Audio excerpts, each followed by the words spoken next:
রমজান শেষ হলে কেন বদলে যায় মানুষ? রমজান মাস শেষ হওয়ার সঙ্গে সঙ্গেই অনেক মুসলমানের জীবন এক ভয়াবহ পরিবর্তন লক্ষ্য করা যায়। রমজানে যে মসজিদগুলো মুসল্লিতে ঠাসা থাকতো, ঈদের পরদিন থেকেই সেগুলো প্রায় ফাঁকা হয়ে যায়। যে মানুষটি পুরো মাস মিথ্যা, গীবত বা অনৈতিক কাজ থেকে দূরে ছিলেন, শাওয়ালের চাঁদ ওঠার পরেই তিনি আবারও পুরনো অভ্যাসে ফিরে যান। প্রশ্ন জাগে, তবে কি আমাদের ইবাদত ও নৈতিকতা কেবল একটি মাসের জন্য সীমাবদ্ধ? আমরা কি কেবল রমজানের রবের ইবাদত করি, নাকি সারা বছরের রবের?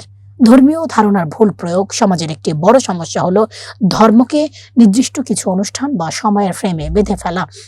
অনেকে মনে করেন রমজান মানে কেবল শুদ্ধ হওয়ার সময়, আর বাকি বছর নিজের ইচ্ছা মতো চলার সুযোগ।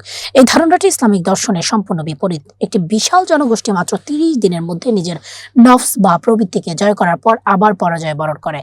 তখন সেই জাতির পক্ষে বড় কোনো বিজয় অর্জন করা কঠিন।